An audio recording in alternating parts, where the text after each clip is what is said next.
Hey, Hi. Hi, how are you doing? Well, how are you guys? Good. well, thanks for asking. Of course. So, how are you doing? You good? You're well? Yeah, how's the series been going? Oh, it's been going well. We had Angel Lanice here, Jewel Oh, Wicker, Danielle Young, yes. and you're Yeah, our we had fourth Danielle one. Young last week.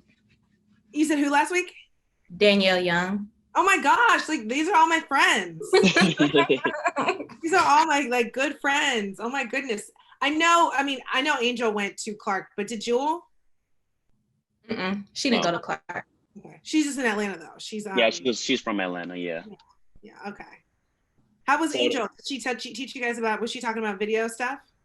And she talked about her company Amp Beauty LA. Okay, okay. Yeah. so before we get started, I just want to introduce ourselves for our members and for the paid members here. My name is Derrian Carter, president of NABJ-CAU. And my name is Giana Levy. I'm the vice president. And we want to welcome you guys to our speaker series. We have the lovely Danielle, is it Kwateng? Yes. Yeah, Danielle Kwateng here today. And to get it started, Giana will start off. So we like to ask an icebreaker question.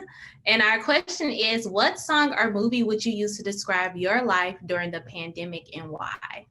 Oh wow. Oh wow. What song or movie? Oh my gosh. Uh Probably unfortunately, hopefully things go better next week, but maybe like Cranes in the Sky just because um I just feel like surveillance is serious these days. We're all like, plugged into so many different types of technologies and being watched and being guarded. And it also is just a little bit stressful being a Black person. So probably Solange's Cranes in the Sky. But hopefully, post pandemic thing, it'll be a happier song. Definitely. And so we've seen that you've been attending the Black Girls in Media Digital Conference. How has that been so far? It was good. It was this weekend. It was Saturday and Sunday. I did a chat yesterday about being a creator and figuring out ways outside of the regular 9 to 5 to, venture into other different spaces. I think like a lot of times when we go into media, we think there's like one thing we're going to do, like just journalism, just going to be a writer. We're just going to do PR, whatever it is. But the chat was really cool because we talked about ways to kind of get into other spaces organically. And so, because of quarantine and COVID, it has definitely been challenging for many creatives, including myself, to be inspired and essentially create. Do you have any methods that you use to get out of a creative block? Yeah, I love this question. So what I do, because I'm my title is culture and entertainment director, but I'm pretty much that means music, television, film, and the arts. So what really helps me is just to read and watch. I love older films. I love independent films. I love discovering old music. But I also love discovering new music too. So like if I ever, have a creative block, sometimes I'll just pause and just like listen to some Spotify channels and or start listening to something and let Spotify kind of make a playlist and see what ends up in my my feed or watch a certain independent film I've been meaning to watch or kind of just watch TV period because I think really great ideas just come from processing and consuming media in general versus like always trying to make stuff. If that makes sense. That makes sense. I do the same thing. You got to consume in order to get re inspired. Exactly. And so we want to take it back to the beginning when you were in college at Howard University and then you went to Columbia for grad school. How was that experience like? It was amazing. I mean, at the time I was kind of, it's funny, I when I was graduating, I actually wanted to move to Atlanta and I was interning for this magazine called Upscale, which I don't know if Upscale's around anymore. But I'm from South Florida. So like for me, you move, you're when you're from South Florida, the next biggest city is Atlanta. And so that's actually where I saw myself. Um, but I realized that there was just more jobs in New York. So I applied for the Columbia Publishing course my senior year. I had actually my junior year sent an email just saying like, I'm interested and, I'd love to be in this course to the director of the course. And then, by the time I applied for it my senior year, she was familiar with me. So I got in and it was amazing. I mean, New York is a lot, but it also is a place of tons of opportunity. And if one thing doesn't work out, a lot of times you can just roll into something else. So it was a great experience for me. The course was really helpful in terms of like figuring out what specific lane I wanted to go to. Within journalism, via newspapers, magazines, book publishing, or internet journalism. And it was taught by people that work in those fields. So that was really cool too. Like the teachers were actually editors during the day. And it was a really great sort of transition from, academic life to professional. And I would strongly suggest if any of y'all can do that. I think NYU still does a similar program, but like if there's any opportunities to do that, I think it's a really great way to network and kind of organically get into the, New York media world. So how would you say going to a HBCU contributed to your growth professionally and personally? Oh my goodness, so much. I think it's most apparent probably in the last 3 years of my career. I've been at Teen Vogue for a year and change, but before I was at Vice, and then before that I was at Essence. And I think that, I've always been very conscious and aware of the Black experience in this country in context to like white spaces and white mainstream. But I think that my time at Howard really reinforced the idea of Black people being so duplicitous. We have so many different interests and talents, and we are not monolithic whatsoever. And so my time at Howard, I had friends that were like Black from Hawaii. I had friends that were like skaters. I had friends that were, super nerdy academics. I had friends that were in like the architecture building studying, architecture. I had all types of different Black friends. And so fast forward to now, when I assign stories or I'm looking for different sort of subgroups to write about, I know that we are so different. We're all so different. And there's always so much to talk about. And there's never one way to look at any issue or any sort of trend. I mean, we're working on a piece now, like a TikTok piece about like different TikTokers. And there's so many subgroups within TikTok to explore, Black or otherwise. So I think my time at being at HBCU really just the diversity within the diversity is what really was big for me. Most definitely. So typically people suggest becoming an assistant in order to get their foot in the door. You've previously worked as an editorial assistant earlier in your career. Would you say that assistant job is what jump-started your career? I love these questions. Thank you. These are fantastic questions. It did, but I always say this. I think my transit, my process, my evolution in this space is not the same that it's going to be for y'all. So, 10 years ago when I graduated, like the internet wasn't really taken seriously, like it was pretty much newspapers and magazines, and the internet was very much like, yeah, it's there, but it wasn't, you got to think, 2009, like Twitter and Facebook and Instagram wasn't even around. So, sharing stories on Twitter and where people just read headlines and that's how stories are shared, that wasn't happening. So back at the time, yes, I think when you graduated, I would say try to be an assistant or an intern. Now I would say try to pitch story ideas.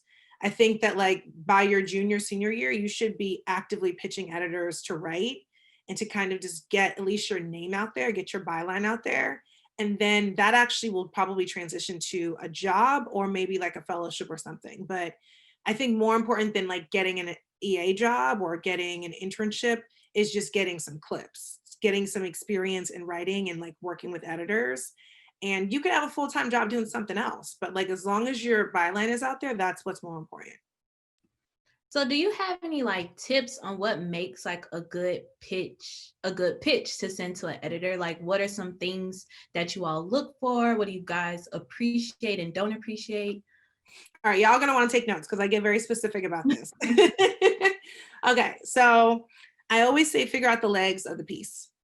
Figure out the legs of the pitch, I should say, or the story. I will give an example. So Lovecraft Country, for those of you who watched it on HBO.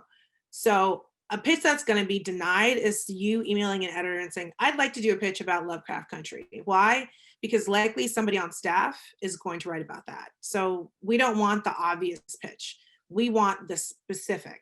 We want a specific episode, something that happens to a specific character, and in that moment, and it's an entire piece about whatever that is. So we want a piece about, for those of you who watched it, Letty fighting white supremacists in episode 2, and Black women, fighting against oppressors in often fantastical ways to be an example of how we do it every day through microaggressions. You see how I just went super specific? Because we're looking for nuance. When we say nuance, like we're looking for something that's interesting, that's not obvious. So one, make sure that pitch is solid, low hanging fruit. I don't want to just pitch the Bryson Tiller album. I want to do a review of Bryson Tiller album. No, like figure out a song or somebody who wrote something on that album, and why is that specific, even line in a song? Why is that interesting, right? So that's the one thing. Two, when you're emailing editors, subject line. So say if it's the Lovecraft Country, pitch, literally the subject line should be, reported piece on Lovecraft Country and Black women, fighting racism, something like that. Very clean, not a ton of words, get to the point in the subject line. Then the body of the email, you're gonna want the first, like I'd say 3 sentences to be who you are. So hi, I'm Giana. I'm a student at Clark University. I'm majored in this. My interests are this, that, the other. I've written for these places. Hyperlink. That's it. If you haven't written for anybody else, that's fine. But just at least who are you in 3 sentences? Keep it short. Then go into the pitch. So the pitch should be, I'd say, 4 to 5 sentences. Explain, what the story is about. If you're going to interview anybody for that story. Word count length. So, this piece is going to be 800 to 1,000 words, whatever it is. And then deadline that makes sense for when the story should run. So if it's a piece about Lovecraft when it was on, the deadline should be within the week. If it's a piece about the election, like the day of the election, you should be pitching now for something that's, the deadline would be maybe like the 2nd or the 1st, so that they have time to edit it for it to go live on the 3rd. So just keep that deadline in mind in terms of relevancy, but add that as well. And also, I love a proposed head and deck as well. So just like the headline you think would be good for it, and then a catchy like 1-sentence deck. And that deck is literally like surmising the entire piece in 1 sentence, right? So we got the subject line, we've got a little bit about yourself in the body of the email, the head, the deck, and then like a paragraph about what the piece is. All the best, sign your name, that's it. So how often should we follow up with editors if they don't respond within like 1 or 2 days? Okay, so it matters how timely it is. So if it's something that like just came on, like if it was an episode that just dropped or an album that just dropped, I always say like if it's hard because y'all don't necessarily have access to screeners or like album reviews like ahead of it dropping. So if it's something that's really timely, like you could do it the next day. I have no problem. Like if it's something that like really needs to be fast, like I'm actually gotten a whole bunch of pitches about NSARS in Nigeria and like all of the protests going on. Those I've been saying yes to quickly or no, because it's happening now. If it is something that's evergreen, I'd say give it 2 days. And if they don't get back to you after 2 days, then consider them not interested. I would also say this though, avoid evergreen pitches. I really don't think you guys should be pitching evergreen stories because they are so easy to forget about. They are so easy to say no to. Editors are more likely to say yes to breaking or like super relevant, timely content. Like something that's trending, we're more likely to say yes to. Okay. And so you've said before that one of your main goals is to always be a platform for women of color to tell their stories authentically. Can you describe the importance of telling women of color stories? Yeah, I mean, so we're not erased from history, I think the best example is the Jalea Harmon piece, and for those of you who don't know, she's the girl who invented the Renegade dance. And we did a profile on her earlier this year, after the New York Times did an interview with her, which was cool, but it was really mainly talking about TikTok. And we had a discussion in the office about like giving her a moment just for herself, and to just talk about like how she is interested in dance and how she wants to be a choreographer, and how she spends hours making TikTok videos and loves it. And, you know, how she really almost was scared that nobody would give her credit for something she created and everyone was doing. And so, and we did, and it was a beautiful piece that, you know, we're all really proud of. But the point of that is so we're not erased from history, because so often the things that Black women create are erased. And I don't think it's right. And so you've been able to be a part of some projects that you've created on your own, like the Volta. Can you talk about what exactly that is and what was the inspiration behind it? Yeah, so I will say everything that I'm always involved in is like very organic to me. So I've always kind of worked in like fashion, beauty, celebrity spaces. And when I started the Volta in 2016, it was after being a fashion editor for like a couple years. I think it was like 3 or 4 years. And I just kept like seeing, you know, shows and designers that were white constantly. And I was just like, I know personally so many Black and brown designers, like, why aren't they getting a space to, you know, show their work, you know, sell their stuff? You go on to like, you know, Net-a-Porter or, you know, a lot of these like luxury sites, and most of those designers are white. So the Volta was the idea that I wanted to give a space to these designers through e-commerce. So the Volta is an e-commerce curated site where I was selling stuff just from Black designers, and I would buy wholesale and I would sell retail. It's still there. I'm trying to figure out the next phase because work is so crazy, but and it's also interesting too, because this year there's been so much conversation around like Black only, you know, shopping spaces and experiences. So I'm trying to figure out what makes sense, but that's what started it, you know, 4 years ago, and hopefully the next step is actual physical store. And so you've also been able to be a part of the Seeing Black project as well, which was recognized by Beyonce on her website. So can you explain more about your role specifically with that project and how it felt to be recognized by the Queen herself? I know, right?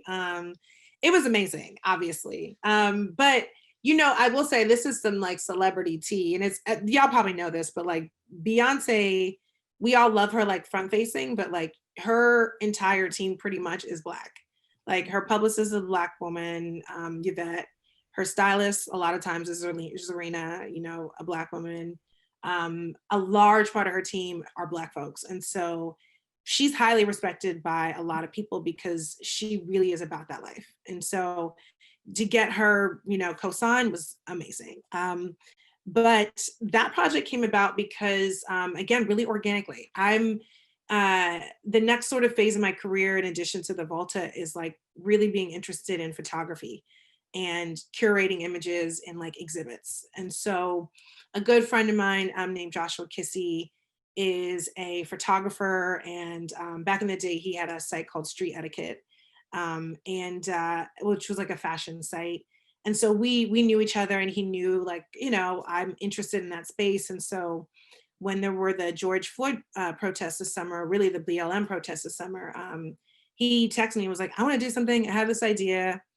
I want to do a sale and sell, you know, images from Black photographers only.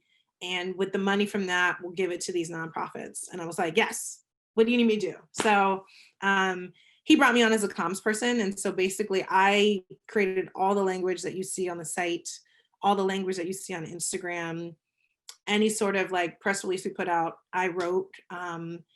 I really kind of like, it's me and like 5 guys. I'm the only girl in the group. And so I'm just constantly like letting them talk and talk and talk. I'm like, all right, so this is the conclusion. This is what you mean to say. And that's my role. So I'm the comms person. I deal with any sort of communication and branding. And it's a natural progression for me because, like I said, I love photography. I'm constantly producing photo shoots, and I get what they were trying to capture in that moment. And the next phase of what we're doing is going to be amazing. So I'm really excited to be a part of that.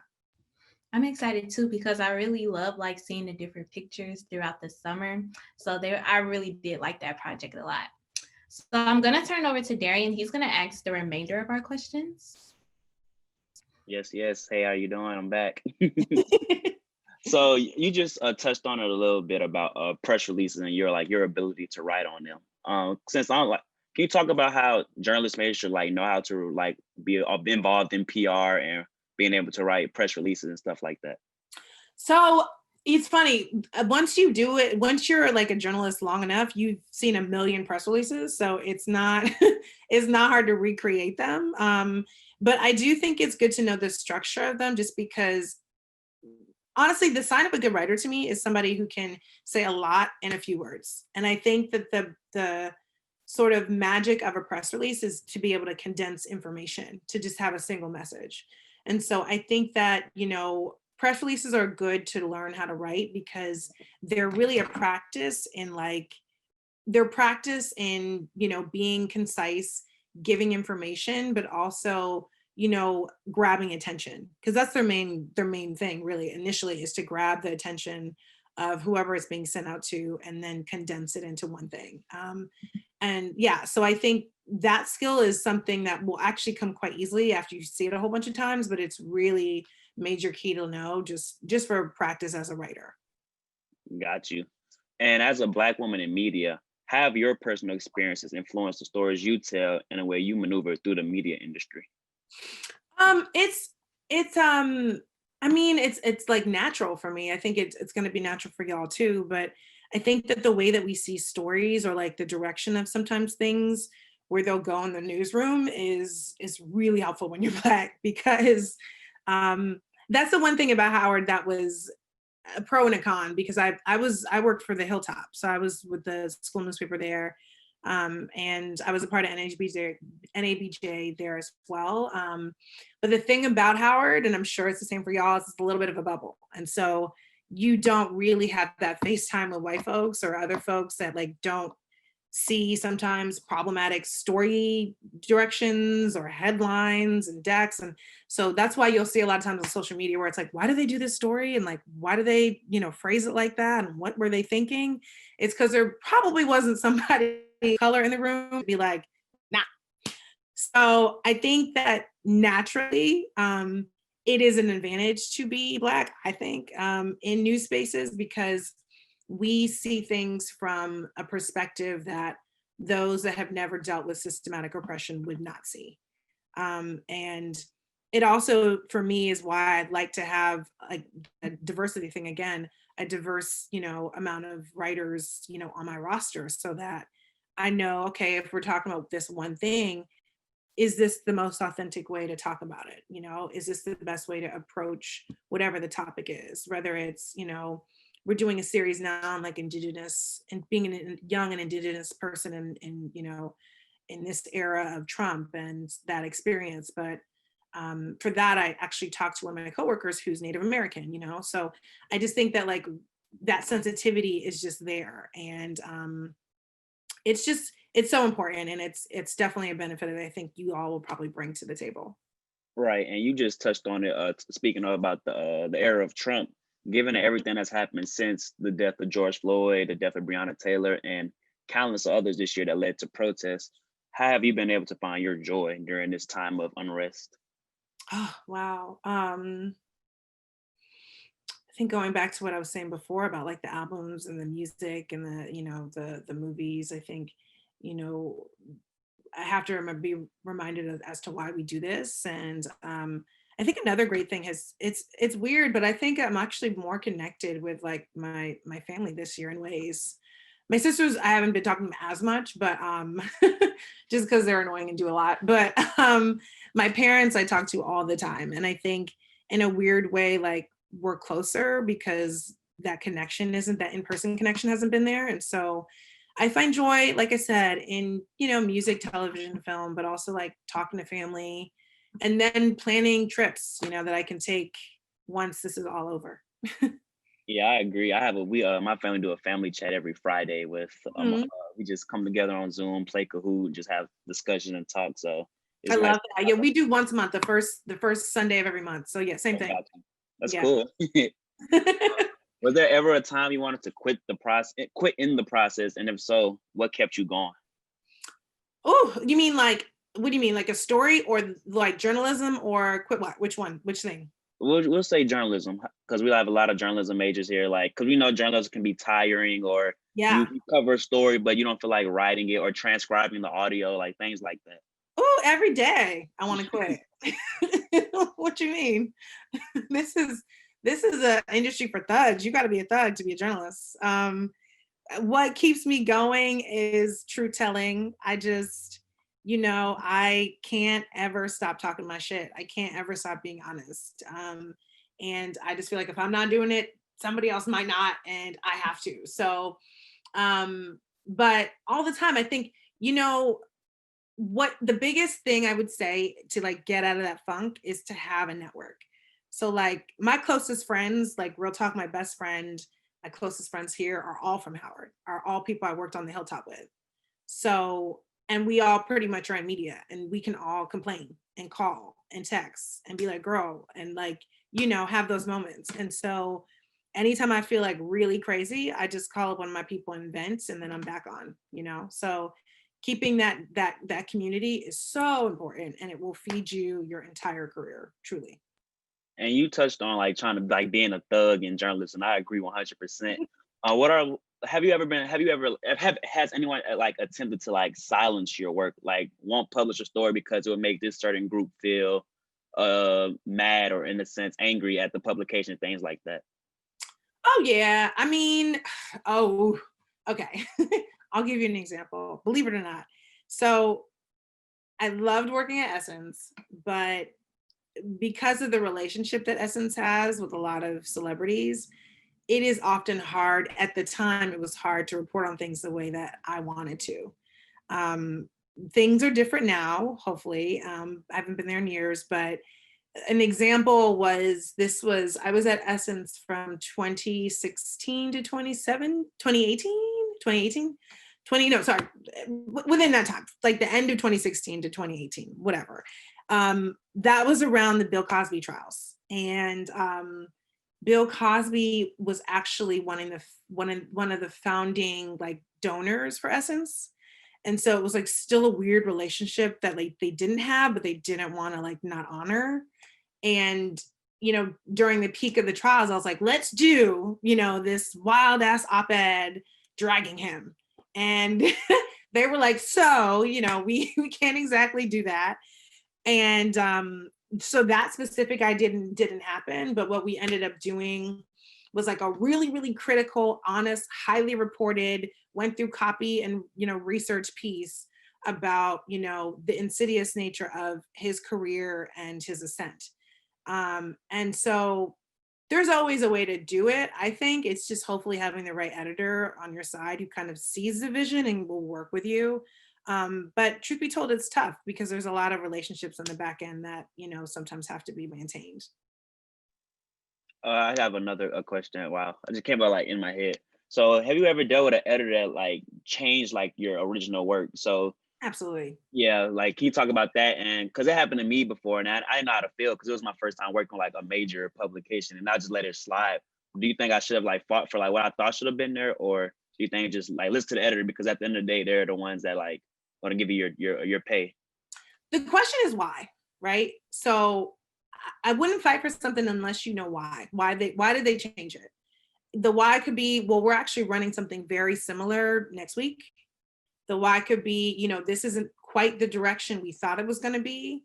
Or the why could be, your whatever your opinion or your tone was or your reporting wasn't what they thought was the truth. And if it's the third reason, that last reason, that's gray. And then is when you want to maybe argue for, well, I feel like this.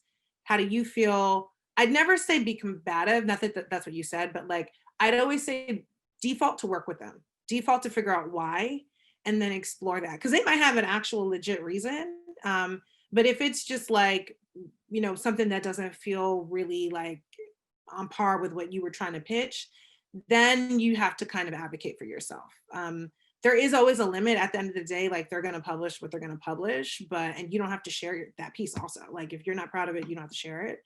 And it also cannot be like totally not what you wrote. Like if it's totally different and they're twisting your words, that's a whole other issue. But I would always ask the why and explore why, because they might give you a good answer that could just improve your writing or your pitching process. Got you. Thank you for that. And what are some of the struggles you faced early on as a journalist that helped you get to where you are now? That exact thing. I wish somebody would told me. I was, I'm a Cancer, so I'm super sensitive, and I felt like early on, it's like, you tearing up my copy, like, am I not good? And so I think for me, for starting off, like, do not be sensitive, have thick skin. I am at a point where like, I'm very blunt about my editing process and I'm very blunt about being edited. I'm not sensitive, but I'm also good. That Kehlani interview that I did the cover story for Kehlani in I think May it was. And the copy for the most part was clean when I gave it to my editor here. But she was like, move this up because this doesn't make sense with this. And like, it also was super long. I think that interview was initially like 3,000 or 4,000 words. We had to get it down to like 2. So there were, when you write something, you got some good nuggets in there and then they want to cut it.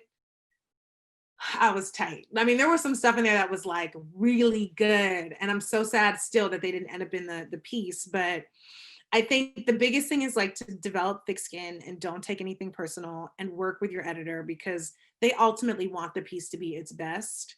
And it's just a matter of opinion sometimes. With all the experience that you have gained since you started your journalism career, what would you tell your 20-year-old self, personally and professionally? I would tell myself when I was 20, put a little coin aside if you can. If there's any extra coin, put it aside for whatever you want in the future. Keep it there. Thick skin, that's a very important thing. I would reiterate the thick skin, have thick skin, because you're supposed to do this. Because you're interested in it and because you have a passion for it, it's where you're supposed to be, even though sometimes it will feel like it's not. It feels like everybody's a writer, but y'all are already on course because you're doing the work. And also these questions are amazing.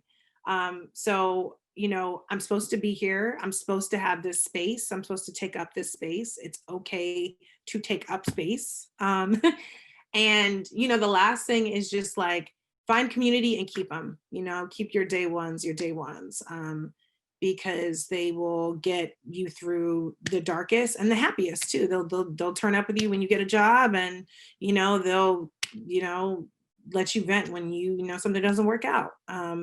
But they are like everything, and important to keep around.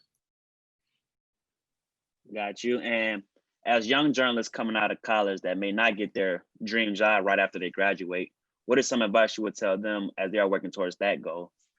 Yeah, I mean, like I said, definitely pitch. If there's a specific publication that you love, if it's Teen Vogue, if it's Vogue, if it's Elle, if it's the New York Times, find the editor that's in that section and regularly pitch to them.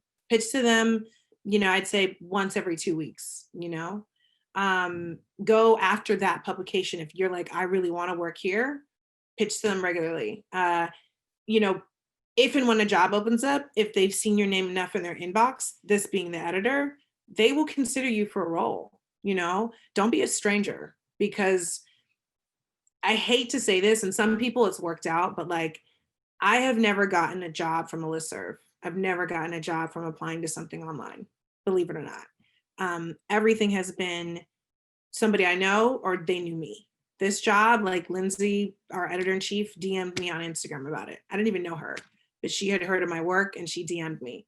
And then we hopped on a call and we became best friends, but like, nothing has worked for me that's like the standard way. I think it's really important to get familiar with the people that you really want to work with one day, stay on their radar. And that's honestly how jobs will likely come. There are the rare cases where you could apply through the listserv and it works out. I'm not saying it won't, but as long as you're kind of in the ether, you're good money. And last question before we get to the questions in the chat. What is your hope for the future of journalism? Oh man, I just think journalists are being treated really shitty right now. So I just hope, this fake news stuff is like a lot. So I just would hope that like true blue journalists, people who, know how to get sources, know how to write, know how to report, know how to edit. I just hope that they maintain, to be honest, that they, start getting paid respectfully, that they start getting the bylines they deserve, that they start, having a good work-life balance. I think the internet has exhausted my generation. And I think I would hope for y'all that you can really have time with stories. Like back in the day, you would spend like a week with an artist, like you'd spend a week with whoever, ODB or like, I don't know, Queen Latifah back in the day. And, then you put out the cover story. Now we get like 20 minutes on a Zoom, so I would hope that like we go back to those days where like journalists were really respected and given the space to do good work. And we start seeing more of that for sure. Got you. I now 100% agree. To get into the questions, Taylor asks, how do we find editors' emails so that we can pitch to them? Okay, so here's the key. And I'll drop mine in the chat or wherever. I'll put it somewhere for y'all to have to email me. But for anybody at Condé Nast, so Condé Nast is Teen Vogue, Vogue, GQ, Allure, Glamour, Vanity Fair, The New Yorker. Anybody that's within Condé Nast that you love, it is their first name, it is underscore, it is their last name at Condé Nast. Hearst, I think is like, you guys may know, I think it's a period in between. Figure out what the lexicon is for their emails. Like if you can find one person's email, that's the standard for everybody. So sometimes it's first name, then first initial, whatever it is, figure that out. That's their email address. That's it. It's that easy. Giana asks, who influenced you to become who you are today? My mama. And two people I loved, Danielle Smith. She's a former editor-in-chief of Vibe. And Aaliyah S. King. She is a reporter, an amazing writer. Look her up, Aaliyah S. King. She did ODB's last interview before he died. She interviewed Rihanna early on. She's just one of those writers who just, you read their interviews with celebrities and you're literally in the room. And her and Danielle. I think Danielle just was a boss and she was, running Vibe and like was really able to just put out amazing pieces from her team and amazing photography at the time. I love like 90s journalists. That's my thing. But yeah, so Danielle Smith and Aaliyah S. King are like my mentors outside my mama, because Giana also asks, how does it feel reading comments and seeing how many people resonate and relate with the stories you and your team tell? Also, how do you deal with negative feedback, also known as trolls? I love good comments, obviously. I love them. It makes us feel like we're doing the work that we need to be doing. And Teen Vogue is one of the more liberal publications. So it's so in terms of the negative comments, we love it. Like we love it. Like when Ted Cruz is like tweeting at us and when like alt-right people are like, mad at our stories, we like love it. It feels great. Lauren asks, after the protests over the summer, many Black editors and people working in media share their experiences with racism in the industry. How do you deal with microaggressions and racism in the industry? In this job, I'm really blessed because our editor-in-chief is a Black girl. My entire team is like Black and brown people for the most part. I think that, in previous jobs though, because it wasn't that case at Vice and, other jobs in the past, it definitely wasn't that case. I think, I go back to like my work and I'm good. And I know I'm good. And so, I have to kind of, I hate to say this, but it's like, you don't go into jobs to like make friends. And I think it's tough sometimes because I'm very much like, I don't want to rock the boat. I want to be nice. I don't want to make things uncomfortable, but you're not there to make friends. And so if whoever the person is like making you feel shitty or small, you know, whether you do something or the next story you pitch is so amazing that you just like kill it in their face, or you say something. But like I said before, like don't be afraid to take up space and don't let people make you feel small, because there are outside forces that will try to do that to take us out of the newsroom, and we deserve to be there. Got you. Mary asked, how often should we promote our articles on social media? What platforms work best for promoting articles? Often, Twitter and Instagram. Use hashtags for Instagram. I don't do this because my Instagram is like, because I'm an old woman, I'm an old auntie, so I don't. But for Twitter, I do. Yeah, so as soon as it's published, share it. Shout out the editor too, at the publication and at the editor when you do that, when you share your piece. And because a lot of times, at least with Teen Vogue, like Teen Vogue will retweet your story from whatever million followers they have. So yeah, so often as soon as it's published, and then like if it makes sense, if it's like appropriate and like something is happening in the news that like relates to an article you previously wrote and you want to like bring it up, like bring it back up on the timeline, that's another moment where you can do that as well. Lauren asks, what advice can you give students on connecting with professionals in the industry? Doing stuff like this, going to stuff like this is good. And because I know y'all have all these different panels and Zoom stuff, events that you guys do, but also it's hard because nothing's in person right now. Because in the past I would have said, oh, see if they want like a coffee or something. But I think just find their emails. Like I said, do not DM. DM is not good. Most of us don't like DM. Some people don't care. Most of us don't. So I would say, because we're all apart, DM, literally, no. Email, find their email, and always come with like a pitch. Or I've gotten this a lot lately, and I'm actually going to start opening my calendar for this, of like just opening up my Fridays for calls.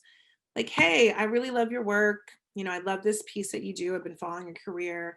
I'd love to just like chat with you for like, if you have 20 minutes, about like whatever it is, about what I should do next. I'm graduating and I don't know what to do next, whatever it is. Shoot an email and just ask for some of their time and just to hop on a call. And that's about it, to be honest, because if this was like not COVID, I'd say something else, but I think email and going to events are pretty much the best ways. Is there a reason why they don't like being you guys don't like being DM'd? Because different editors use their platforms for different things. My IG is like more, it's work, but it's like also personal. So it just feels like, and this is not even just for like pitches, like this is, well, not even for written pitches. It's also for like publicists. Like I was in New Orleans. I took a week break. I was in New Orleans. I keep talking about this because it's so annoying.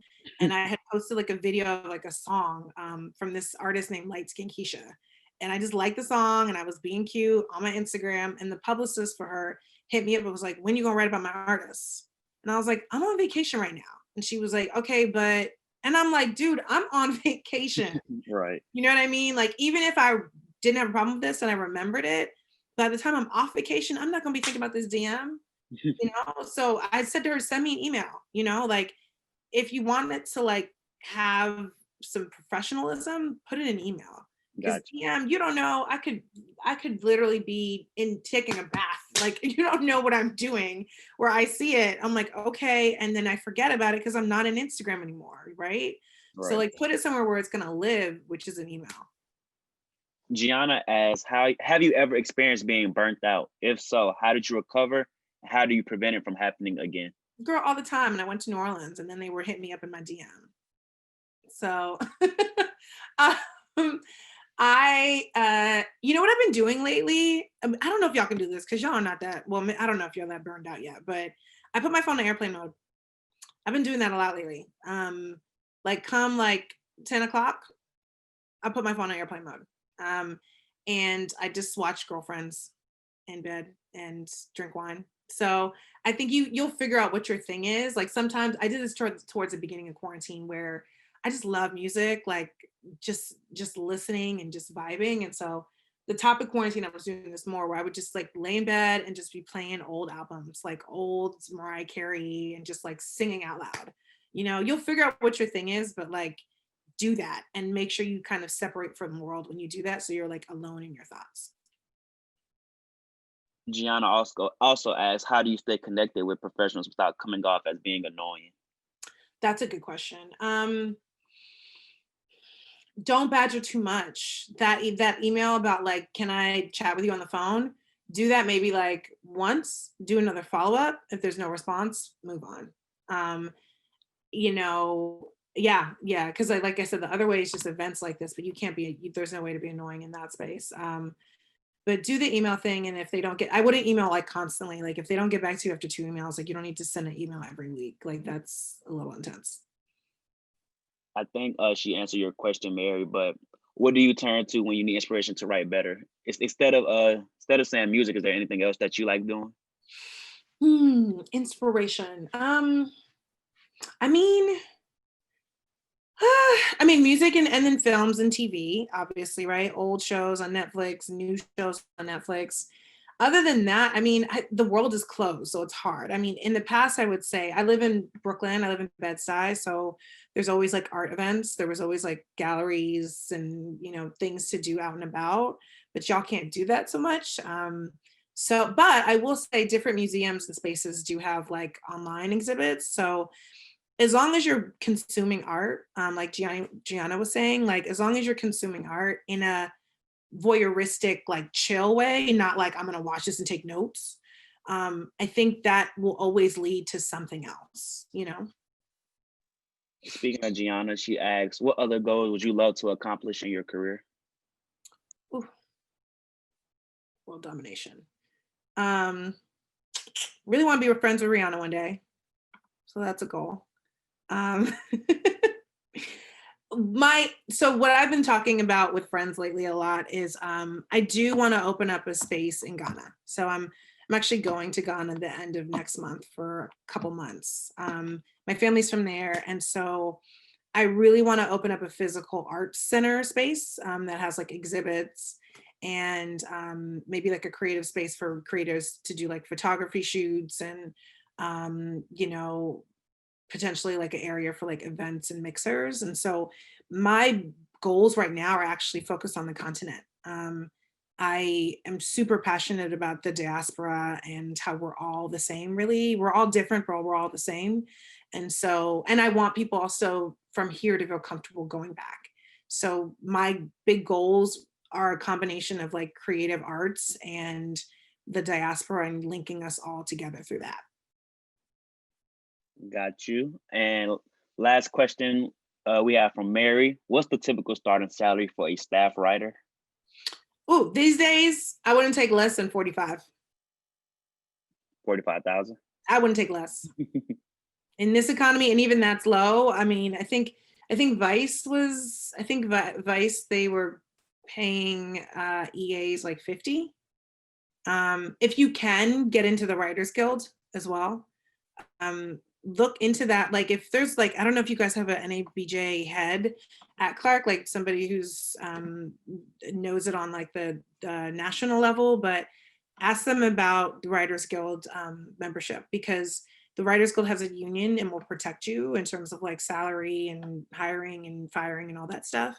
But it will also advocate for equal pay. And I think at Vice and at some other publications that have unions, I think the starting is typically like 50. Can you if you're comfortable with this, can you share your contact information in the chat? Our members would love to connect with you. Do it right now. Okay, baby, because Lauren asked email pictures and follow-up questions. As I hand it to Giana to conclude, thank you for coming. Of course, I love it. These were like bomb questions, like for real. Thank you so much. I really appreciate you taking the time out of your busy schedule to speak with our members and drop so many gems within this conversation. Like this has been an amazing discussion. I'm excited about y'all. Like, you know, I work at Vogue, so like to talk to the readers that our demo is 18 to 26, so y'all are like right there. You know, and y'all go to HBCU, so I'm so thankful you had me. This was awesome. Of course, yes, definitely. And we do want to stay connected with you. We're gonna, if you don't already follow her on the social media platforms, make sure to follow her. Is your Instagram just your name? Yeah, let me drop it here. It's Dani Kwateng. Follow me on all things. Shoot me emails. And you know what y'all can do too? Feel free to shoot me pitches. You can shoot me pitches also that aren't even for me. Like if y'all are trying to pitch someone else or like another publication, I should say, and you're not sure if it's good or it just keeps not getting like, it keeps getting passed on, send it to me and I'll be blunt with you. I'll let you know like why or maybe what to do to like make it like a stronger. But feel free to do that as well. Cause sometimes it's really hard to just get the first one out. And like once you get it, you're in the groove. Okay, cool. Well, thank you so much for that. Thank you for everything. Thank you for coming. This has been a wonderful conversation. This concludes the discussion. And so we hope you have a good rest of your day. We hope you have a good rest. We'll be sending information in our group chat. Oh, she Bye, everyone. Oh, you cut out. Bye, everyone. Bye. Take care. Bye, everyone.